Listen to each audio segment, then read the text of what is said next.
Are you now in a position to assist the court? Yes, I am. Uyabonga ke umeli. Ukuthi ngabe mhlawumbe sokulungele yini ukuthi zongalekelela inkantolo athi yebo sengikulungele. Yes, you can.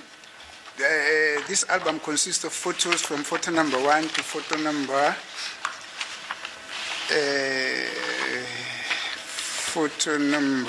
63, not so? Yes. You can answer my question by referring to the numbers of the photos. You can start. Ithombe leziqala kuthombe sokuqala ke kuze kufike kusithombe se-63 ungakhona ukuthulekela inkosi enkantolo ukuthi mhlawumbe usho ukuthi isithombe lesi usho isithombe sesithathu nokuthombe sesi-10 nje kanjalo. Yes. From 4 to 27 to 4 to 27 to 4 to 63. They were taken when there's no people, it was clear. Athi xa kuthombe sesi-27 kuze kufike kusithombe sokugcina ke se-63 athi basithalela kade ngekho khona ke abantu futhi kade cace ibhange ngesikhathi ngelanga lesi leli kade athobela ke ithombe lezi ngaso. When were these photos taken? Abathatha nini ke ithombe?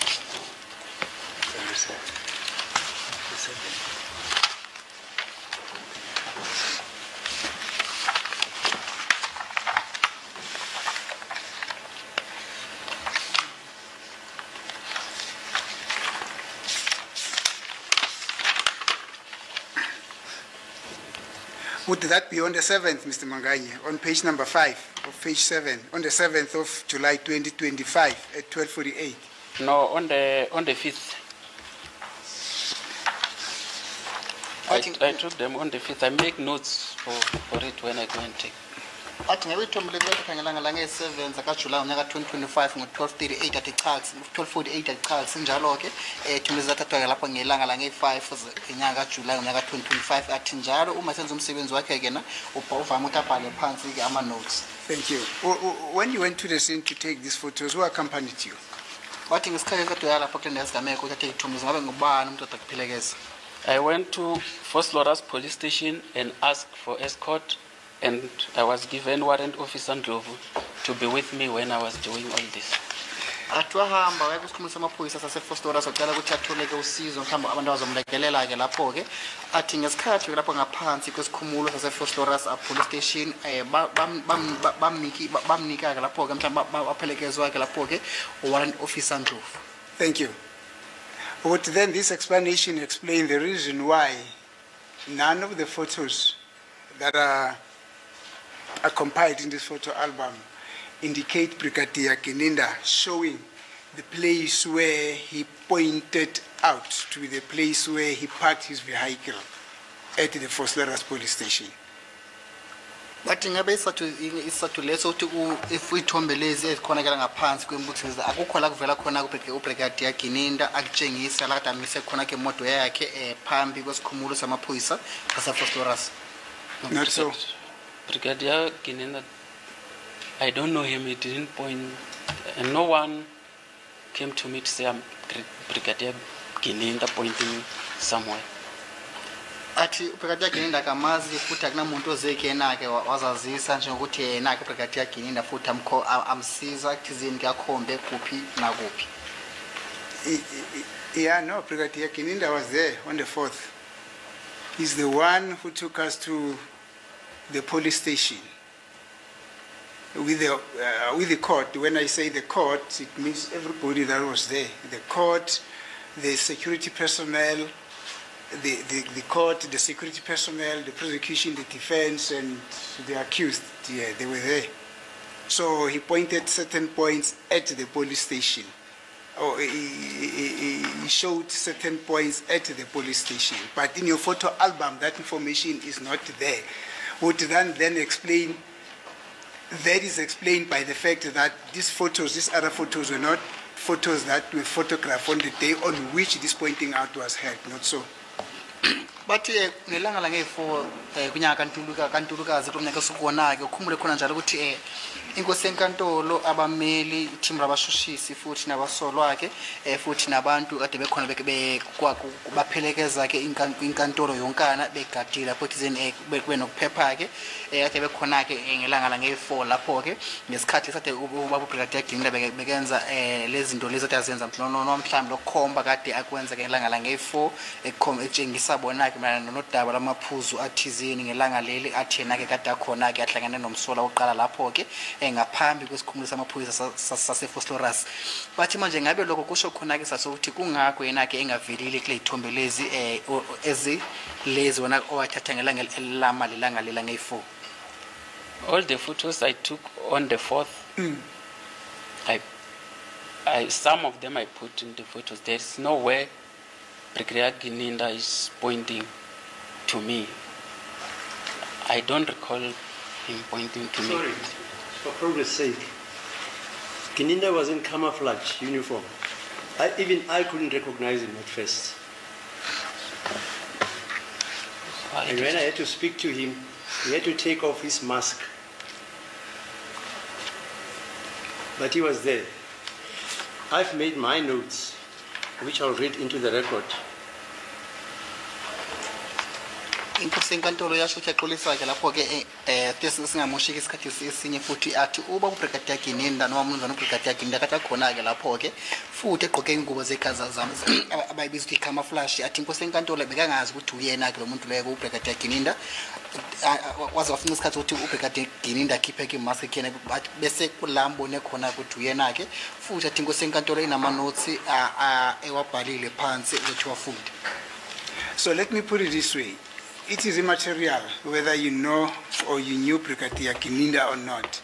But there's a person when we were at the police station, the same person that is described by the court, who was wearing a camouflaged uniform and a mask on his face. He pointed certain points there at the police station. Those photos, you did not take photos with regard to those points which he pointed out. Athi khona ke uBrigadier Gininda bekakhona ngelanga leli inspection lokho futhi egqoke ke ingubo zesiphoyisa ze camouflage ke athi lapho ke kusikhumulo samaphoyisa noma lapho esikhumulo sezesiphoyisa ke khona la kade akhomba khona ke kepha wena azikho ithombe othathile manje odaba lolu kade alikhomba lapho ke akusenjalo. I didn't take photos for where someone didn't point to me. I took photos where I was pointed to. Oh. Athi akaza thathe ithombe la kade bengamtshengisi khona ke kepha thathe ithombe la kade atshengiswa khona ke umuntu.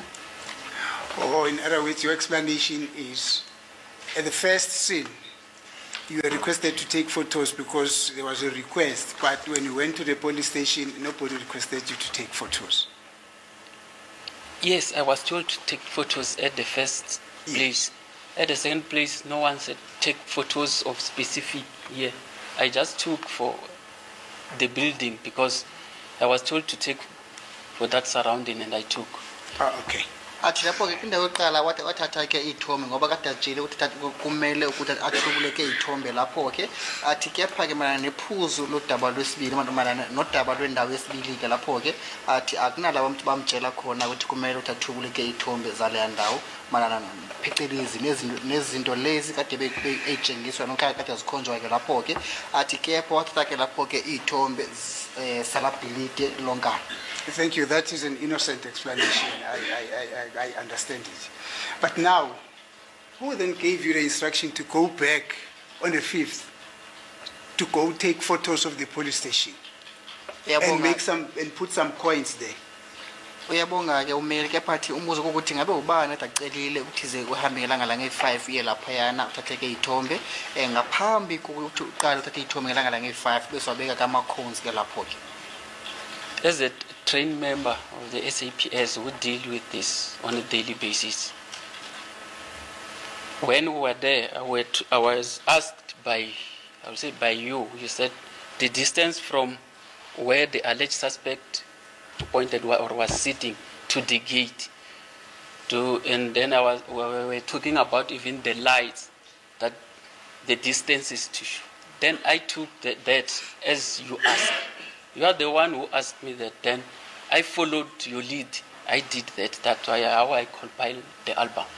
athi njengomsebenzi ozesiphoyisa-ke futhi njengomuntu onesipiliyoni seminyaka mayelana nalo mkhakha asebenza kona kwezesiphoyisa-ke athi lapho-ke kade acelwe-ke ummeli ukuthi-ke athathe-ke iy'thombe zey'nto ey'khethekile-ke lapho-ke lezi ade ummeli kade amtshengisa zona-ke futhi ummeli wabuya washo kuyena ukuthi kumele ukuthi athathe athwebule futhi-ke iy'thombe zalama-electric light esho ukuthi lama-light akukhanyisayo lapha ngaphandle-ke ugesi athi yona-ke into owayenza leyo-ke. I mean, young Sugel, I mean, I never said you must count the distance. But nonetheless, let's proceed. My question is, because on the 4th, you did not take pictures of the scene where Brigadier Kininda pointed out at the police station, who then gave you instructions to go back on the 5th police station to put some cones and take photos, which you then compiled in this photo album. Athi-ke umele ngabe ubani-ke wena okuvumele ukuthi ilanga lange-5 uhambe uya lapho-ke police station uyothatha uthubuleke iy'thombe-ke bese ngaphambi kokuthi uthubule iy'thombe ngelanga lange-5 uqala ubeke amakhozi-ke lapho-ke kepha ungayithathile iy'thombe ngelanga lange-4 ngesikhathi lesi kade bonkana belapho-ke police station. When I'm doing my job, I want to do it thoroughly. I knew for the court to understand how the place is. It's clicked to me, or I saw it fit to go there when there's no one, when it's clear, so that I showed the court how the place is. That's how I come to the conclusion to go and take the photos. Athi-ke ufakazi uma enza kumsebenzi wakhe uyawenza futhi ngokuyikhandla-ke lapho-ke futhi nangokujulile-ke thina-ke wabona ukuthi kuyinto efanele ukuthi abuyele-ke lapho-ke uma ngabe buye lapho-ke besabeka amakhonsi-ke lapho-ke ekuthizeni adwebe isithombe adwebele inkosi yenkantolo isithombe sokuthi ngabe mhlawumbe ibanga likhona phakathi kwendawo yokuqala kuyefince kwindawo yesibili ngabe kade mhlawumbe kwi-distance engangani-ke leyo. That I understand. My question is, because nobody told you on the 4th to take the pictures at the second scene, why did you then go back to the second scene to take pictures of the cones which you placed there when nobody told you on the 4th to take pictures of that scene? Athi-ke uyakuzwa ukuthi wena uthize iqala ngelanga lange-4 ngesikhathi unifika kwindawo yesibili-ke esigameko abakaze basho ukuthi kumele ukuthi uthubuleke iy'thombe-ke lapho-ke manje umbuzo kuwukuthi ngabe ubani ocelile futhi ukuthi hamba ngelanga elilandelayo uye lapho-ke bese mafika lapho kubeka ama-cones qeda lapho-ke bese after maqeda ubeka ama-cones bese uyaqala-ke uthubuleke iy'thombe ubani owakutshela ukuthi hamba laphayana ngelanga lange-5 uyothatha-ke iy'thombe? On the 4th, Advocate Baloyi, Advocate Minisi, said to me, I can take photos of where it's being pointed. So to me, it told me that I must take photos of where the court was going. So I took photos of where the court was going. Then even on the 5th, when I went back, I took photos of where I went and took photos on the 4th.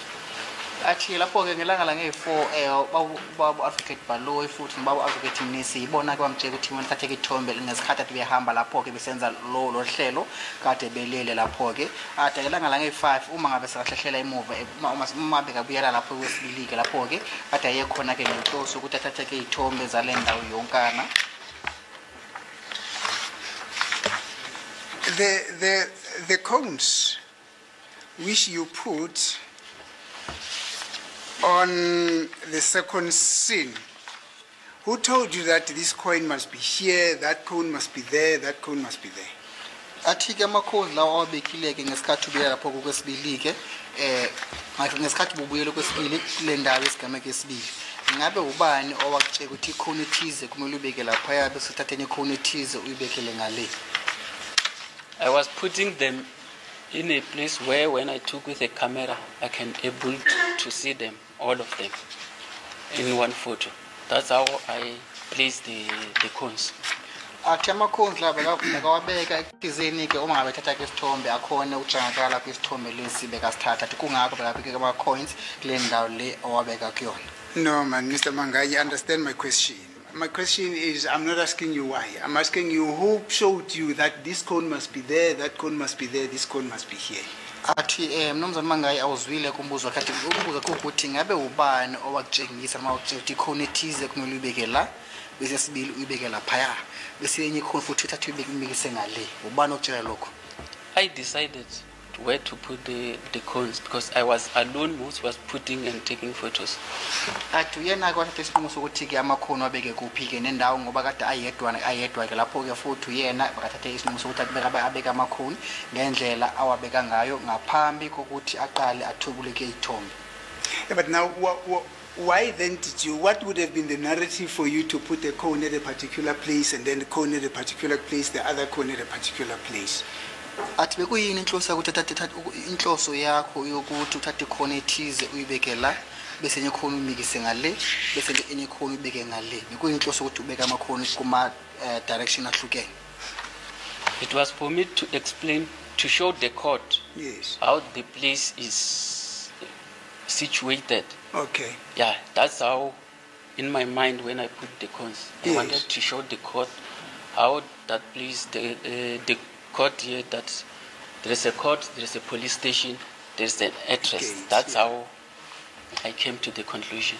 Athi lokho kwafika emcabangweni wakhe ukuthi izikadwe besithombe esigcwele kade lenkosi enkantolo ke sithombe lapho sokuthi amakhona athile ke lapho amakhons athile abeke ngendlela ethize lapho ke ekuthizeni enzeke lapho ke sithombe esigcwele noma dwe besithombe ke lapho kade kwelenkantolo isithombe ngokwenza lokho. Yeah, look, Mr. Mangayi, in the greater scheme of things, the court was there. We made our own observations. Do you understand?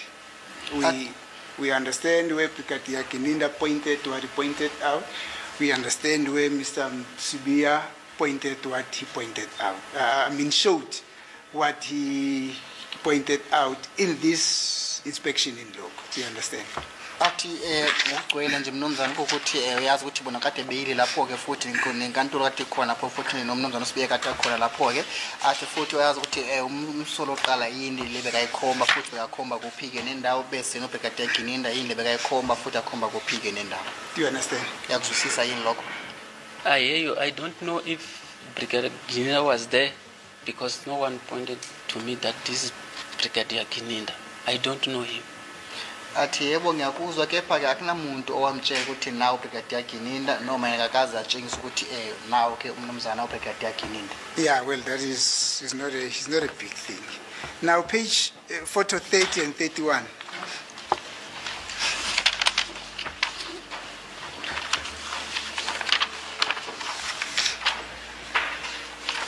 Isithombe sesi-30 futhi nesithombe sesi-31. Yeah, photo 30 is that photo with the chicken. I would have asked you what ultimately happened to that chicken, but I realized that it was walking towards the fence. Athi isithombe sesi-30 kula khona ke kunika sitshengisa ukuthi kunenkukhu ekhona ke lapho ke ehambayo. Now you're saying that Mark F is a guard room. Not so? Bathi konje thize laba baqaphe khona ke ngombhalo ka-F ukuthi ke yindlu ehlala boMantshingilane akusenjalo yini? F, it's a cone that represents where there's a guard room. I was Yes. trying to show the court that this is there's a guard room there where it is. Athi khona ke ikhona khona ke laphuzule ka-F kepha ke ikhona leyo tshengisa ukuthi khona ke indlu boMantshingilane eseduze nalesango lelana athi kungakho wabeka waqapha ukuthi ku-F lapho. So the guard room is at the place where that cone is. Yes, the cones is in front of the guard room. Athi ikhona leyo ke ingaphambi kwe-guard room futhi ke lapho ke indlu ehlala boMantshingilane abagade laphayana.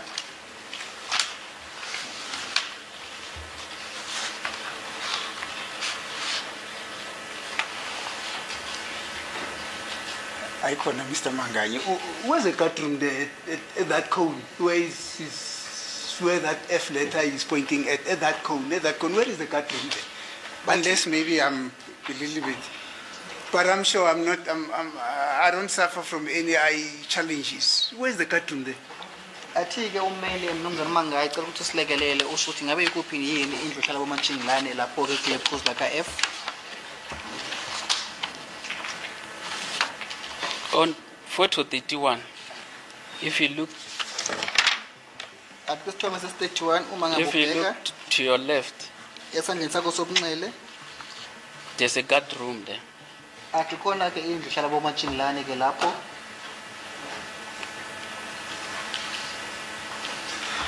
So the Do you door- perhaps have a photo, Mr. Manganye? You know, now you're putting this college in a very serious predicament because all that we're seeing there are little two reddish things that are standing there, and then there's that letter E that is pointing at some, I don't know whether that's an electric box or what, but is there a photo in the whole entire album, just to demystify us, that clearly depicts the existence of that guard room there?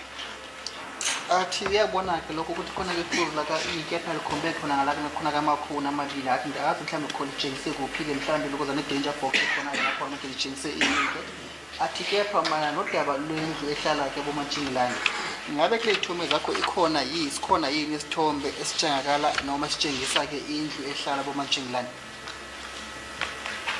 I have to check on my photos if there's a photo that shows the, because I'm not checking, I don't have all my photos here.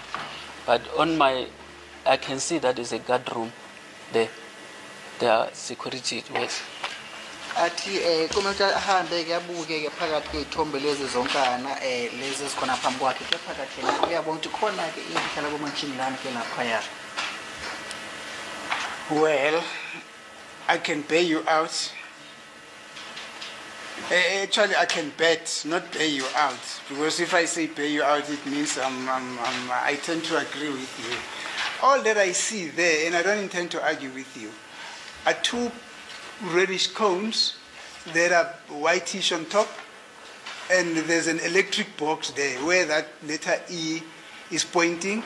That letter F is pointing to a cone that is in the middle of the road. And you are saying it's a guard room there. Athi ke umele ithi asho inkulumo yakhe ukuthi phecelezi nesithombe lesi athi into ayibonayo ukuthi kukhona ke amakholi amabili ke anombala legesi ke lapho ke athi kepha ke imali phecelezi nodaba lephuzu la ka F la khona ke ikhona khona ke nombala ke oyellow ke la kuthina khona ke indlu bomatshingilane athi cha lokho akukho njalo.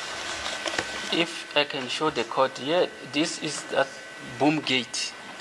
Yeah, it's that thing of a boom gate where the security, when they close that thing, they've got a stop on top here. If they close it, Yes. then you will see the stop, then the gate will be closed. The people who opens and closes is the security guards that's always there in that room.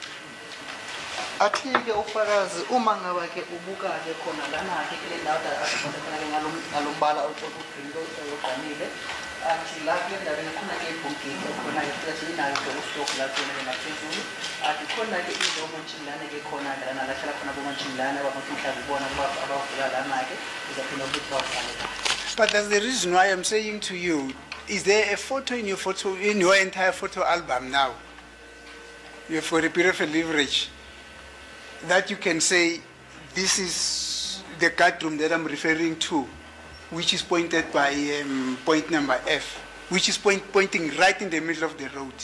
Athi ke kule ithombe zonkana awayithubula ngabe sikhona yini isithombe la kutshengakala khona ke indlu lebo matshingilane la khona ke kukhumabala nephuzu la ka F khona. Yeah, yes, the guard room I'm talking about. This one. Sorry, it appears some of us didn't actually see that. I saw it.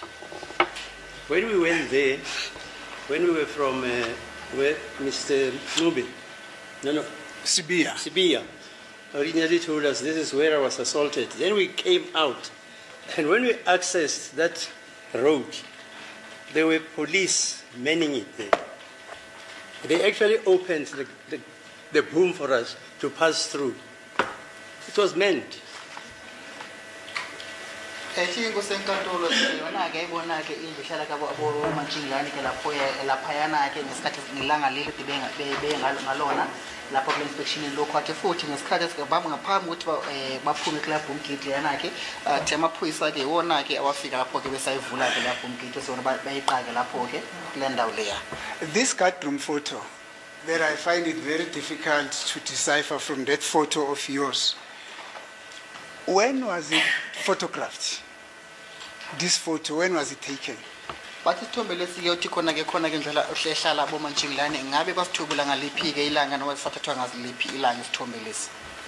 All the photos which contains the cones, the yellow cones which I took them on the 5th. Athi zonkana ithombe la kutshengakala khona ke ekhoni enombala ke eyellow ke athi ithombe lezi kwathatha ngelanga lange-5. Now, when you took this photo, what was happening as a description of the relevance of this photo here? What was the relevance of this photo, the description of what was happening here? Bathi ngelanga leli ithombe lezi ngelanga lange-5 ngabe yini inhloso mhlambe imbangela ukugcina uthatha ithombe lezi mhlambe into yakuphuqa uthatha ithombe lezi ngelanga lelo. No, I mean Description yakhona.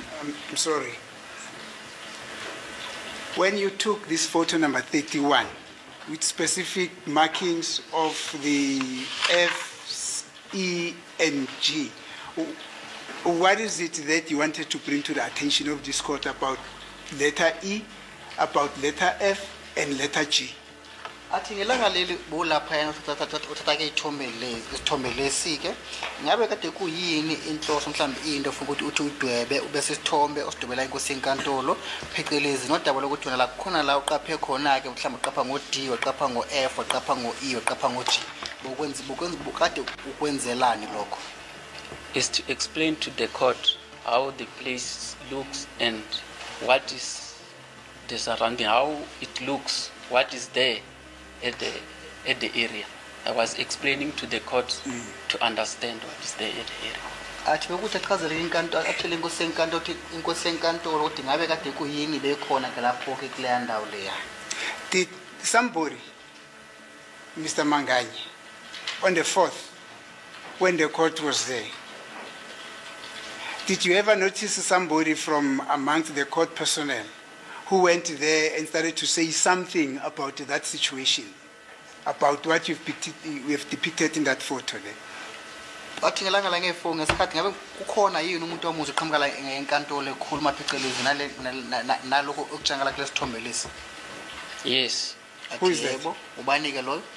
Advocate Baloy is the one who said to me I must take photos of there and photos on the road where it's written, it's on photo, it's written Metro Police, but I was told by Advocate Baloy to take those photos. That's why I took them. Athi yebo lapho kwatshela Advocate Baloy ukuthi athathe ke ithombe lezi ke esitshengala khona lapho ke athi futhi khona ke sinisithombe uma ngabe sijobele inkulumo yakhe ke lathi khona ke ibhodi elibhaliwe ukuthi Metro Police lapho ke athi Advocate Baloy awamtshela ukuthi kumele athathe ithombe lezi. He told you on the 4th and then you came back on the following day. Wakutshela ngelanga lange-4 bese nobuya lapha ngelanga elilandelayo. On that particular day, there were people all over. There was no way I was going to show the court how it is. I took the photo that day. Then, because there was people on it, for the court to understand the place, I went when it is clean. The photos which I put is the one I went when it's clean, when there's no people around. There were few, those who were crossing. Athi ke ufakazi ngelanga lange-4 zikhona ke ithombe awayithatha ke lapha yana kule ndawo inspection lokho ke athi kepha kule ithombe lezo kade kujangala khona ke abantu abaningi kepha ke ngesikhathi bekabuyela okwesibili ngelanga elilandelayo ke lapho ke kade kungena abantu futhi kade kukhanyile futhi cacabha ngesikhathi lesi bekathatha ke ithombe lesi. Yeah, you see, Mr. Manganye, I will not ask you why some photos were able to take in the presence of other people when there was a large crowd of people that gathered there and others were not able to take. So, with specific regard to photo number 31, it was a little discussion between yourself and Advocate Baloy where he said to you, take also that picture. Athi because uma sikhuluma phecelezi ngodaba losithombe sesi-31 usuthi wasithatha ngemuva ukuthi Advocate Baloy uyena wasokwenza ukuthi kwamele ukuthi uthathe isithombe saleya ndawo. I took photos where I was told to take and make an album of it. Athi yena kufakaza uthathe ithombe malana ngemuva kwenkulumo kade ayitshelwa ukuthi kwamele ukuthi athathe ke ithombe lezo ke bese uyabuya ke wenza i-photo album. Advocate Baloy says to you when you had a discussion, both of you also take a picture there. Is that what happened? But usukuthi ngesikhathi bokhulumisana angizwa. But usukuthi ngesikhathi bokhulumisana noAdvocate Baloyi ngabe uyena othi kwekomela ukuthi uthathe isithombe salaphayana. No, when we were when we were there was everyone were working. Then he said he needs photos of this place while we were working, even the fence working towards the court.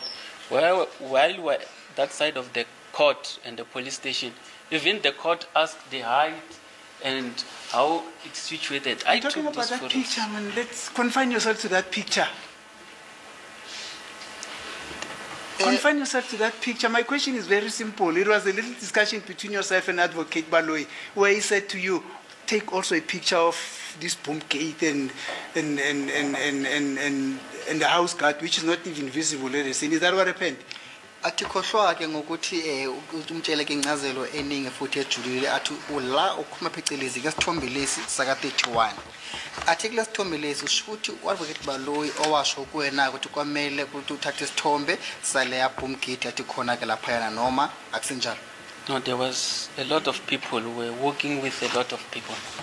Athi kade khona ke abantu abaningi futhi besihamba nabantu abaningi. Ayibo.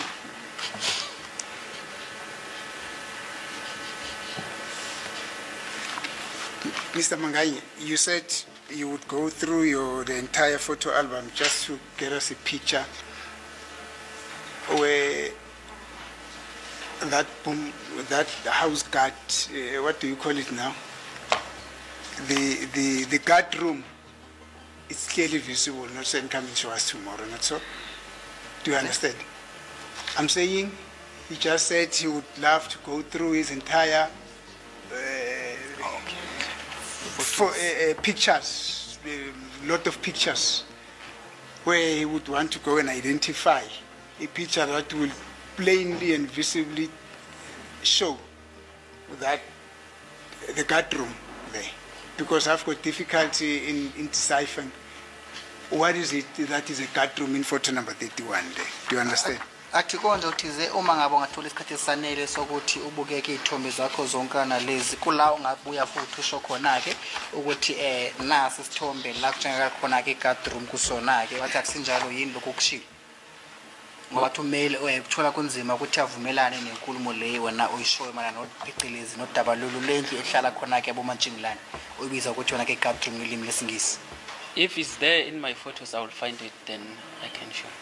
Because I don't know in which angle I have that guard room and in which angle. But if it's there, I can find it.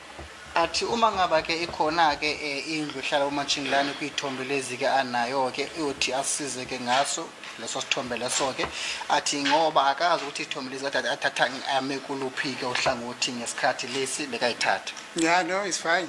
We will come with that explanation tomorrow. Thank you, my lord. I will pause my cross-examination for now, pending the information that the witness says still have to go and seek. Thank you. As the court proceeds, my lord, I've got no use for this witness. Yes. Thank you, my lord. I have no cross-examination to this witness. Thank you. No questions, my lord. Yeah, okay.